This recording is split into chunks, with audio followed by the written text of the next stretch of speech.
Армысыздар құрметті видео сабақты тыңдаушылар. Екінші видео сабағымызды бастаймыз. Бүгінгі біздің сабағымыз Күйеуіңіз әңгімесінің екінші бөлімі жападағы жалғыз бөлімдегі көркемдегіш бейнелегіш құралдарға талдау болып табылады. Келесі қараңыздар, бізде эллипсис көркемдегіш құралы бар.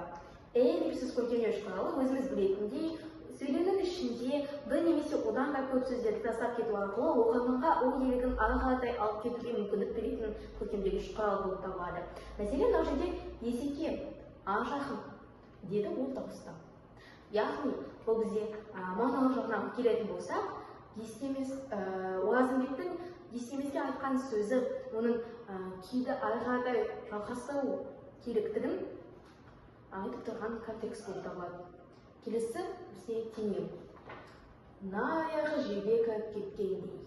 Өзіміз білетіндей, теңеу көркемдегіш құралы дай, дей, тай, тей жұрнақтары арқылы жасалынады. Бұл жерде кеткендей дегенде дей жұрнақ болып табылады. Келесі мағыналық жағына келейік. Бұл жерде ауаның әр қимылының, іс-әрекетінің ауырлығын, мұқтаждығын және оның қозғалысы түсінікті әрі нақты екендігін көрсетіп тұрған теңеу болып табылады. Яғни, оның аяғының жермен бірге беттесіп кеткендігі, оның ауырлығы соншалықты жермен беттесіп кетті деген сияқты көрсетіп отыр бізге автор. Келесі қарайық, эпитет. Эпитет бұл үзінді бірнеше эпитетке кездеседі. Мәселен, үзіндіні шоқылайық. Тамақ қойған ағаштай семіп, кішірейіп бара жатқан ірі тұлғасы, кеңес қайырмай, қыбыр етпей тұрған мүсәпір бейнесі, әсіресе телміре қараған жасқа толы үлкен мөлдір көзі екі күйшіге қатты әсер етті. Бұл үзіндіге надың бейнесінің екі салт-аттыға қалай әсер еткенін, қандай әсер қалдырғаны белгілі тұр. Бұл жерде сонымен қатар бізде на бейнесі сипатталып отыр, сол үшін эпитет көркемдегіш құралы қолданылған екен. Мына жерде қарастырайық. Тамыр қойған ағаштай. Тамыр қойған ағаштай деген үзіндіде бізде екі көркемдегіш құрал кездеседі. Мәселен, тамыр қойған ағаштай мағыналық жағынан алатын болсақ, бұл бізге надың бейнесін сипаттау арқылы оның әлсіздігін, мұқтаждығын, бейнесіне бір қыбыр еткен тіршілік бейнесінің жоқтығын көрсетіп тұрған кезде біз оны эпитет деп аламыз. Ал егер де теңеу түрінде алғыңыз келсе, онда ағаштай деген, яғни тай деген жұрнаққа мән бересіз. Яғни, тамыр қойған ағаштай бізде надың тәрбетін, бет-бейнесін, іс-әрекетін осы тамыр қойған ағашқа теңеп отыр екен автор. Келесі мүсәпір бейнесі. Мүсәпір бейнесі дегеніміз ол надың бейнесі аянышты екендігі көрсетілген, мұқтаж екендігі көрсетілген, және оның бейнесінің бір түркеншілік әсер қалдыратынын көрсетіп отыр. Келесі үлкен мөлдір көзі. Яғни, эпитет бізде сын есіммен зат есіммен қосылу арқылы жасалатыны бізде белгілі ғой, соның ұқпайық, мына жерде осы жерде көрсетіп болады. Оның надың қандай көзі? Үлкен көзі. Надың қандай көзі? Мөлдір көзі. Үлкен мөлдір көзі. Сондықтан бұл бізде эпитет көркемдегіш құралына жатады. Енді келесі бетті қарастырайық.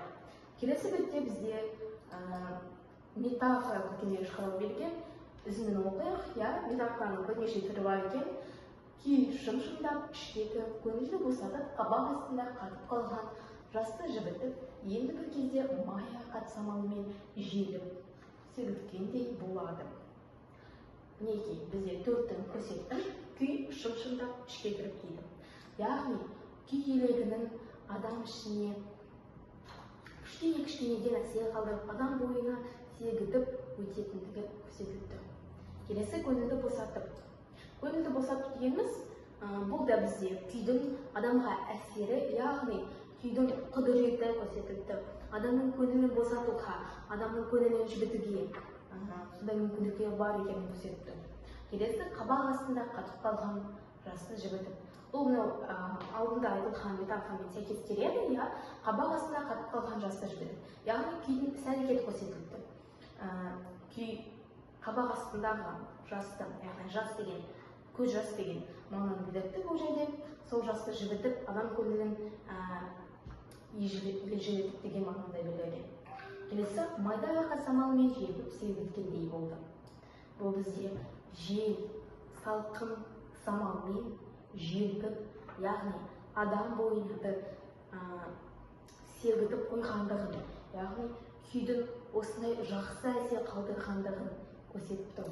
Жалпы бұл жердегі метафора ол күйдің адамға қалай әсер ететінін көрсету үшін қолданылған көркемдеуіш құрал болып табылады. Мінекей, құрметті видеосұхбат тыңдаушылар, осымен біздің сабағымыз тәмам. Егер де сұрақтарыңыз болатын болса, пікірлер бөліміне жазып кетсеңіздер болады. Біз оларға міндетті түрде жауап береміз. Келесі кездескенше сау болыңыздар.